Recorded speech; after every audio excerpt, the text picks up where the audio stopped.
Hello and welcome to this week's edition of the Libertarian Listener with me, Chris Wilkinson. And you're in for a bit of a treat this week because not only am I talking to Sean Finch, who is standing for the London Assembly for the Heritage Party and helping David Curtin out, but I'm also speaking to my former co-host Jason Salvesen, who's going to be on in a short while. But Sean, welcome. Cheers. Thank you for having me. It's great seeing you again, Chris. We always used to get along even before COVID. I suppose we can start out by just talking about what our thoughts are on London's protest of 2 days ago. Were you surprised by the numbers at all? No, I'm not surprised by the numbers. I mean, when you're actually there physically, as you were, and you know, it can be perhaps a bit overwhelming, and you really cannot, because there's just a certain point you just can't count anymore. You're just like, I don't know how many people are here, but I'm not surprised by. It's the biggest one so far. I would say estimate 200,000 people, and it's just going to keep growing. And I really hope now that it's reached the critical mass point where it's just going to get to 1 million really fast. Now, there's a certain point where, you know, it's really the beginning of March. It's like the beginning of protests where, I mean, I went to the very first one, there was only 50 people. And then for the next couple of months, it was like a very small triple increase, like about 100 maybe then, and then maybe, you know, like 150, you know, and then there's a certain point where it just hits critical mass and it just keeps, now it's just going to be a fast stand up to 1 million now. So come summer, I'm really expecting 1 million people, at least 1 million people. So, you know, and this is great because I've been saying this. I've been saying and the stand in the park events on every Sunday, I think they're honestly like the bread and butter. They're like the perfect thing, because I've been saying that we need a protest, a little mini protest every week, and then promote the big protest at the end of the month. But what was great about, so I always think it's doing little local ones, but what they did better was let's do it in the park instead. And that's, I don't know who created that, but that was the great thing. And then obviously stand in the park. I go to my local ones every Sunday and 10 a.m. and you know, it keeps growing. So, and then you advertise when people come along, you go, oh, by the way, there's a big one at the end of the month.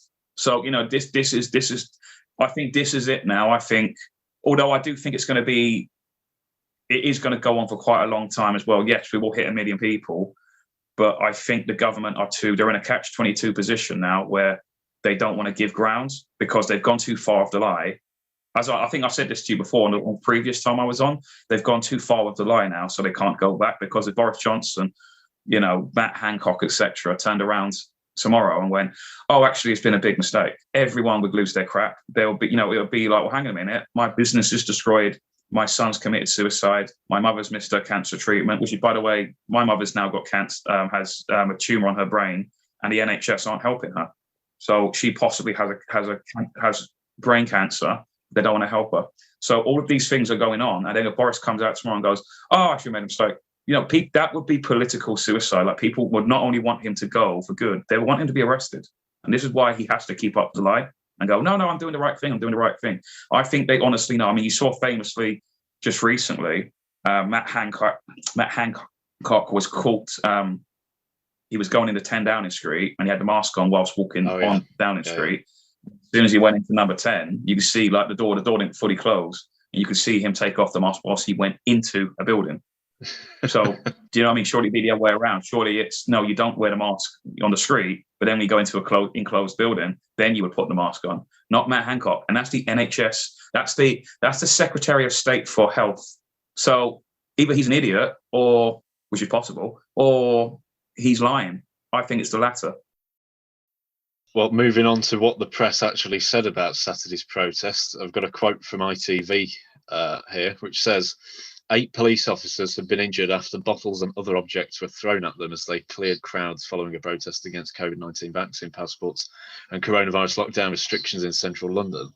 Photographs posted on social media show a female police officer bleeding from a cut to her head, while another suffered a similar wound on his forehead. 2 officers were taken to hospital, although their injuries are not believed to be serious, the Metropolitan Police said. 3 people were arrested for offences, including assault on police. Now, I distinctly remember for most of that protest, the march and everything like that, there was pretty much nothing going on. It was absolutely peaceful. So was this at the end of the day? After yes, let me explain to you that. You see, I'm not in my head here when you said all of that about a woman got hit. Police got quite bloody. I was there. I witnessed it. That was true. But what the mainstream media have been dishonest. We have the proof. See, again, Resistance GB channel. Go on it. You can literally see the police weighed in first. They started the violence. And I'm a man of defence, Chris. Right?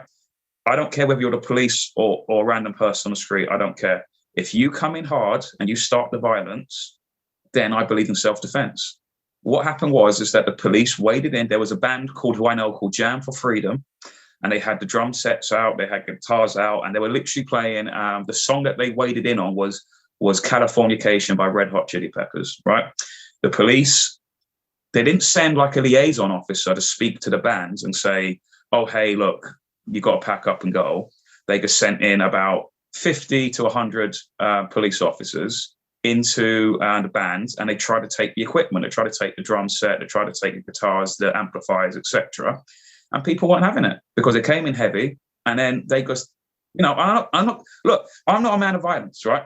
I don't want to see that sort of stuff. But I'm sorry, if you coming like that, they got bloody nose, literally. They got really embarrassed. They had to retreat. They had to run away. They got all of that. Yes, that even a couple of police hats were taken off them and batons as well. So, they really got embarrassed. And even when the TSG came along eventually as well, as the right police, you could see the fear in their eyes.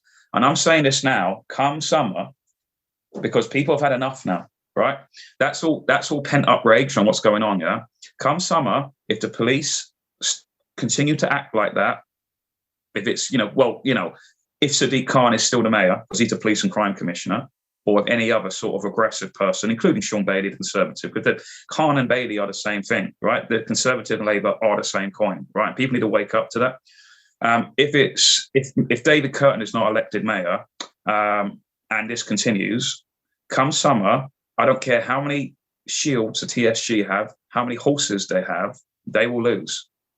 They will get really pummeled, right? Because there's more, at the end of the day, there's more of us than there are of them, right? And they did get really embarrassed at Hyde Park, but they started the violence. So, and then what happened was the crowd just drove them out of Hyde Park, man. And they had to leave. And then the party continued after. So I was there. I was on a couple of live streams. I even made a video about it on my channel, Delivering Liberty. But like I said, we have the actual truth on our side because luckily, Resistance GB, he was in the center where the band was playing and he literally filmed them coming in hard. And then they got really embarrassed and people started pushing back and they had to retreat. And a lot of those officers got really injured. Sorry, they shouldn't have behaved the way that they did then. So, that's it.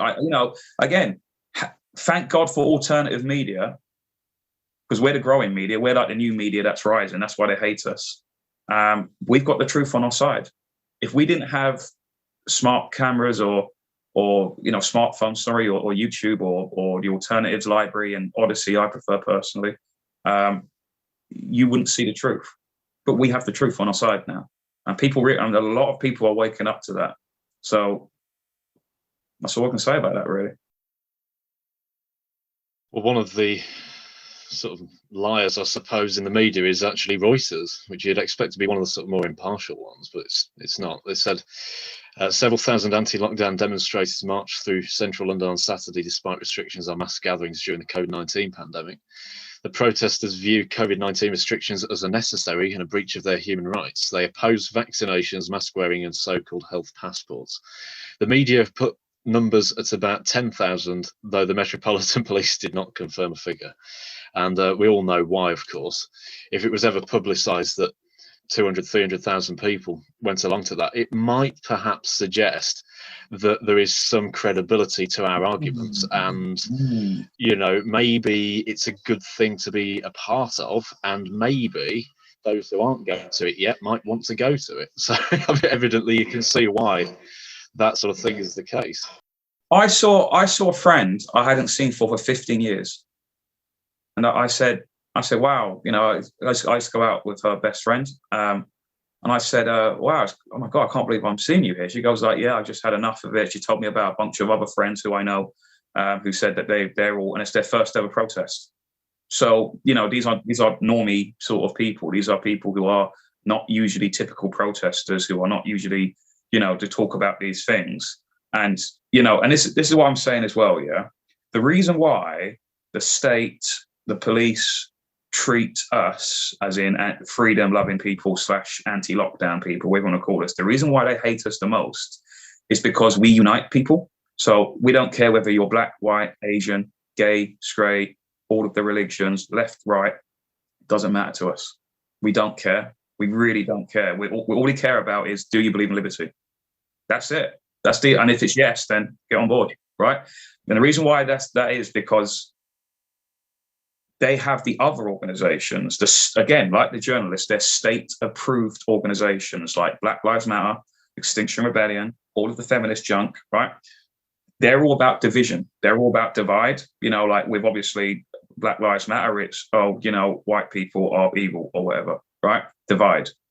The feminist stuff, men are pigs. They need to be have a curfew. Divide. Extinction Rebellion. They want to take away your property, your car, and and they put more taxes on you. All these things help the state, especially more taxation, getting rid of property, getting rid, as in your car. It's like, all of these restrictions, more health and safety regulations, more business rates, more taxations. Black Lives Matter, feminists, Extinction Rebellion, they all have one thing in common. They want to make more laws. And as you know, probably, Chris, the more a state passes laws, the more bigger the state gets and the more smaller your civil liberties get. So they're the useful idiots to the state. They don't realize they're helping the state. Whereas with the anti-lockdown people, we want to repeal laws. We know who our enemy is. It's the state. We don't care whether it's Conservative, Labour, Lib Dem, Green. We know that all of those parliamentary parties, SNP, all of them, we all know that they have been complicit in removing our civil liberties, shutting down your business, cutting 20% of your income. I mean, can you name me one MP in the entire UK, or one lord, one civil servant, police, anyone, who have taken a 20% cut of their income? None. So we're not all in this together. Some are in this together and others are more equal than others. So, this is what I mean. They hate us because we understand the bigger picture of what's going on. And that's why all these Black Lives Matter people and Extinction, and we're peaceful as well. You see that. You see the last time, the 20th of March, 100,000, up to 100,000 people marched through London, no trouble, right? And again on Saturday, 200,000 people marched through London, no violence during the protest. Compare this to Extinction Rebellion only a few days prior, who literally go up with hammers and start smashing windows on banks. And yet the journalists are always there, aren't they? The mainstream journalists are, I always give them a fair saying. The mainstream media with us, despite there being 200,000 people, they're barely there. They're scarce, right? And when they do report on it, they'll go, 10,000 people turned up, right? So that's how you know. So whenever I speak to these Extinction Rebellion people, Black Lives Matter people, feminists, I go, don't you find it funny that the mainstream media always like helping you out? Oh, you're always taking pictures of you. I've been at both. I've been at all of them, Chris, because, I go there to report for the Access Media brand and all that, right? And I can tell you right now, the exact same protests, you'll see, even though it'll be smaller protests, you'll see loads of mainstream media journalists at those things. And, and back to the Extinction Rebellion thing, it's like they're smashing windows and there's only about 10 of them, where compared to 200,000 people, 200,000 of us, of the anti-lockdown people, if there's a flower pot that's fallen down, that's only by sheer accident because of the sheer size of the march, right? But yet, I would never tell anyone. I'd go, hey, don't forget to bring your hammer. Do you know what I mean? Like, don't get to bring a hammer so you can smash some windows. And then like these people, they look so like upper middle class as well. And they go, okay, yes, good idea. Yeah, you know. So they're all state approved. And I said this when I stood for Parliament in 2019 when I went hilariously. Extinction Rebellion hosted one of the hustings, and I was the only one that got there and said, "No, you're all being conned, and you don't realize it. I'm sure you're good people, and it sounds really romantic that, oh, you're going to save the world's going to end in 10 years. Come on, get on board and save it. Oh, it sounds all lovely. But at the end of the day, you're being conned, right? You don't realize that this is essentially another Marxist organization which is using the same old trick of divide, and you're helping out the state. And also, what's behind the state? It's big multinational corporations that are funding all of this. I say you don't, and then the boos I got, but it's just like. But I think people are starting to wake up and seeing it for real. And then the Mirror turned around and said, the Unite for Freedom rally saw huge crowds trooping through central London calling for medical freedom. This week, the UK's plummeting case and death rates were linked to the coronavirus vaccine programme's success. Well, hold on a moment. We're coming out of winter. All of the seasonal flu factors are dropping out. I think that's probably got something to do with it as well, but there we go. But the flu doesn't exist anymore, Chris. It doesn't exist anymore, the flu. So how can that be? I mean, Prince Philip the other day was the first person who died of old age in about a year. So you know what I mean? It must be that. Listen, man. Look, you said earlier. Like obviously you're quoting one of the lying mainstream media outlets saying that we're anti-vax people. That's not actually true. Like, well, at least with me personally, it's like I'm a man of choice. So if you want to take it, take it. I won't be taking it personally because I don't need it. Why would I need a vaccine for a virus with a mortality rate of 0.03% of death? Do you know what I mean? Like, it's like, this is a cost benefit sort of analysis. Do I need it? And there's also a chance that it might sort of, there is a slight chance that it might somehow have a side effect, but after taking it, well, I'll just go along with not taking it then. This just seems like common sense to me. And already we've said that, and I've been, I'm sure I've been saying this from the start, is that this won't end. Okay, first they'll say, you won't have to get one. I don't want to say the actual word though, Chris, because I don't want to get you get a strike on your channel. You might have to actually edit that when I said the V word earlier. But if it's like they say, this will never be forced to, it'll be about choice. And then they go, actually, you won't be able to leave the country unless you get one. And then it's like, okay, well, I get one. And then it's like, then you need to get another one. Oh, okay. And now they're already considering about a booster one in September. It's like, well, clearly these are crap then. Clearly these things don't, these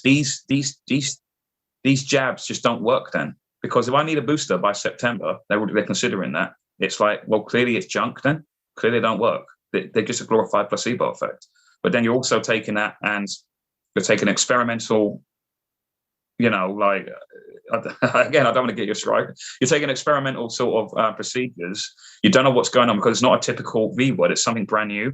And people don't really realize that. It's like comparing a house phone with a mobile phone. Yes, they do the same thing, but they're completely different technologies. It's like, it's that kind of analogy. All right, thanks for your time. Thank you. Thanks for having me. Jason Salvesen, my former co-host of all people, who I met for the very first time in person on Saturday. How are you doing? Yeah, really good, Chris. Yeah, really nice to meet you in the flesh.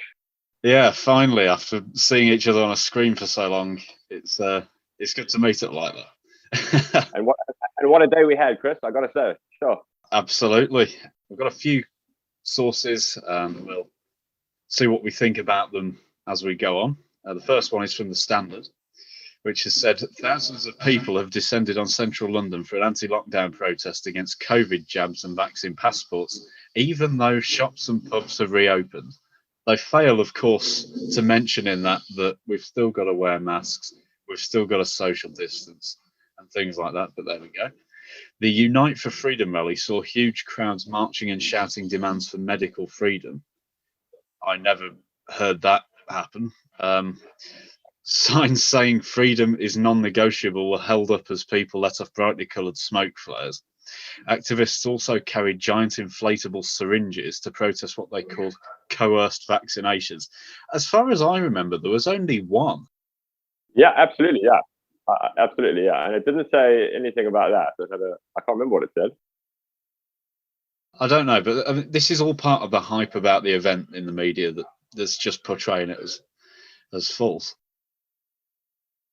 The demonstrators were not wearing masks at the illegal gathering.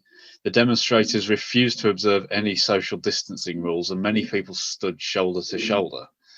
What else would they expect? But their aim is to fight against all pandemic rules and use the slogan "No New Normal" to reject moves to help fight the pandemic, which puts restrictions on everyday life. So there's a lot of hyperbole and a lot of falsehoods in that text there. Do you think that, considering the numbers that were present there, and there were estimates of 300,000 to 400,000 people, do you think that these sorts of stories, which contain falsehoods, are still washing with people, or are more people waking up to the reality of what's going on around them? Oh man, I don't know. I still think there's a good solid base of hardcore narrative believers that that would read that with indignation as to why these people are doing what they're doing, or why we were doing what we were doing, I suppose. But I think that there will always be a core group that will never admit that they're wrong. But I got to say, Chris, to see those numbers that turned out on Saturday, it made my heart very happy to see that. There's certainly no shortage. And as I said to you while we were marching, if you think of the amount of people that turned out on the day, I mean, people came from all over the place. And if you think of how many people would love to have been there but couldn't make it, and if the people that actually did come were 300,000, let's say, I would say 10 times that probably feel the same way but couldn't make it. I don't know, man. I think the tide is turning for sure. I think people are becoming a bit, now that the cases are down and deaths are down, hospitalizations are down. I think if they try and impose anything now, it's going to be a real uphill struggle. So, yeah, I kind of felt a little bit like, we might be turning the tide, but yeah. Well, that's it, of course. I mean, you touch on a very important point there. We're being asked to social distance still. We've been asked to wear the face masks still. We're only just coming out of lockdown and there are still very many restrictions still there. We've got the COVID passports coming in, so that's another layer of restrictions. But the death rate, as you rightly said there, is next to nothing. The number of infected people is very low right now. We've kind of been told to do one thing, but also told that another is the reality. So a lot of this, I don't think, is really gelling with people anymore. Yeah. One of the things that I was surprised to hear was that there was another similar protest going on in Bristol on the same day. And in Scotland, apparently. There was a massive one in Scotland, and if I'm not mistaken, Manchester too. But yeah, it was yeah, exactly. So that's just how many were at in London. But you add all the other ones up, and other parts of the islands, and there's definitely movement in our direction, Chris. I like to think. If you think back to the videos of those very first ones with Piers Corbyn, and literally like 150 people, it's moving in the right direction. For the bulk of the march itself, the police were absolutely fine, weren't they? It's only once we'd gone home.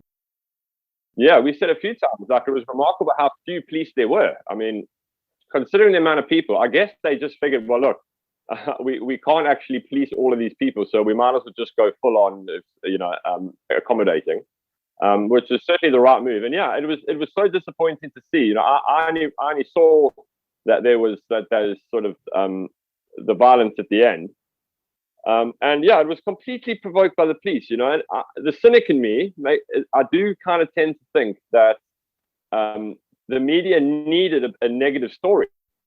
So they were like, well, let's send the police in. We know that they're going to piss these people off, and someone might throw a can. At least we've got some footage of violence, because I don't think they could have gone the whole day, and they almost did go the whole day, not see a broken window or any kind of destruction or violence of any sort. So Yeah, the cynic in me says that was a bit of a plan to get a few bottles thrown so they would have some footage to smear with. But yeah, who knows? Well, of course, I mean, it's not unlike the media to hijack the narrative in that way. I mean, it's absolutely like them to do that. It just makes me think about the one guy with the megaphone or whatever it was, when he tried to direct us down the wrong way and split the protest apart. But he was taken out by the police, swiftly dispatched by the police. But, you know, these sorts of things, it does raise a question. Are these people there simply to get the news article to demean the movement? Or are they legitimate people? Because I don't think they are. Yeah, I completely agree. I think there's, agent provocateurs, certainly, in everything. Like, it's certainly a movement this big. I think it's making them very nervous, to be honest. And if this continues, there's another. I think if you remember the last really big one a couple of weeks ago, it was actually that worldwide coordinated various different countries march. And there's another one coming up next month now, I see, on the 15th of April. And yeah, I think if it keeps going like this, there's just going to be more and more people. I mean, it certainly got me off the sofa to go this week because I saw how many people went last week, and I was like, wow, this is I got to get involved. So if the word the thing is, they can't let the word get out. I mean, as you say, the coverage. I mean, even the article that you're reading, like there's no, there was no sense of how big it was. A few thousand people, but they certainly do not want the layman, to know how many people were actually there, because I think it would shock a lot of people that there were so many people that feel this way. So I think that's remarkable how they've kept a lid on it. I think you could ask anybody who doesn't watch alternative media and they only watch mainstream media, you would have no idea that there was nearly 500,000 people in central London, on the weekend. They would have no idea, So yeah, it's disgraceful. Disgraceful. So we move on to another source, this time from Sky. And this one says, Oxford Street shoppers have been told to take their masks off by protesters spouting disproving conspiracy theories about vaccines. I don't seemingly remember a lot of that happening, to be honest. I think there was a lot of "we are the 99%," but there wasn't a lot of disproven conspiracy theories or anything like that. But anyway, it says here at least 10,000 demonstrators have been marching through the capital in Saturday sunshine. At least 10,000. No way. I mean, that's blatant lies. I mean, there's no way you can't underestimate by like 490,000. I'm sorry, that's not possible. That's a lie. It only takes a photo to disprove that. But anyway, yeah, absolutely. Apparently, Sky's Home Affairs correspondent Mark White was there, and so he was reporting on it as it happened. He said that the march initially started as part of the Kill the Bill movement against laws granting greater powers to the police, and it was seemingly usurped by those protesting about the coronavirus. Now, that's not true, because we both joined a protest for our freedoms, essentially. It wasn't a Kill the Bill protest, and it wasn't really a protest about the virus.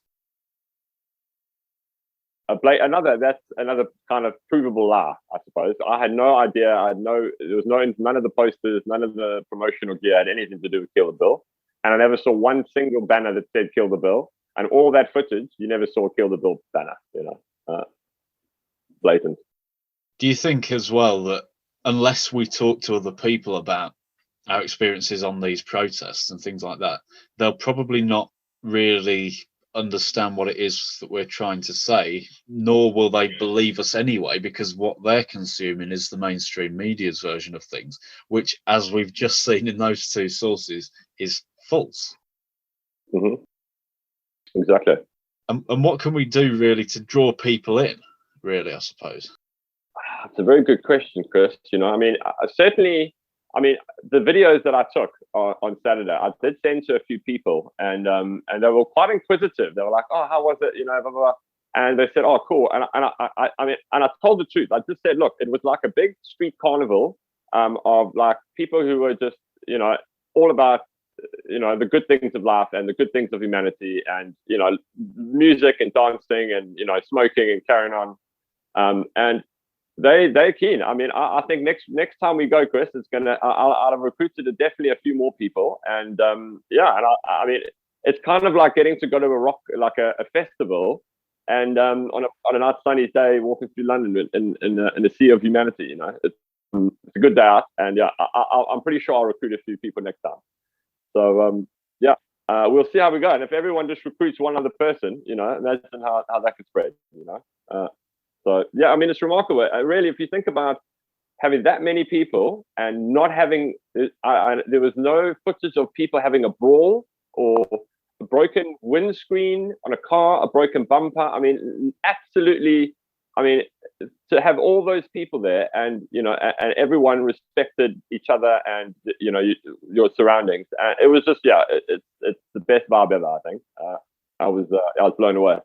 But yeah, I'm going to keep recruiting, Chris. You know me. I do what I can. I do what I can. I mean, I think the worst that happened was that a bus got stickered. I think that was the bus.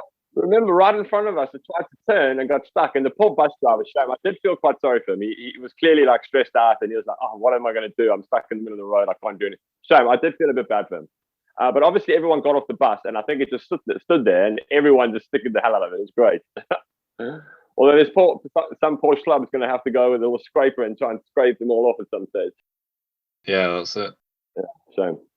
But yeah, it was the most unbelievably well-natured, you know, peaceful, and yeah, it was amazing.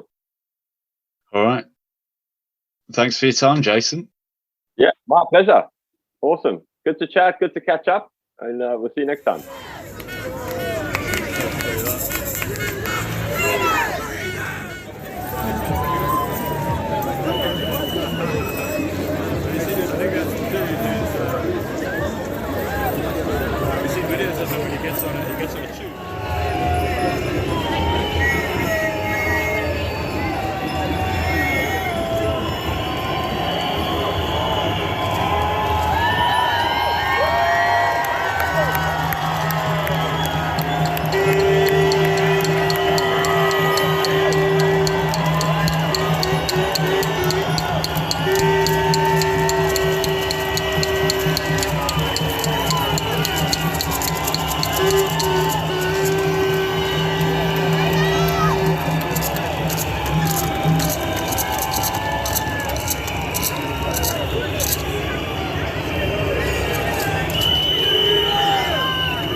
The irony of the bank is they so sides.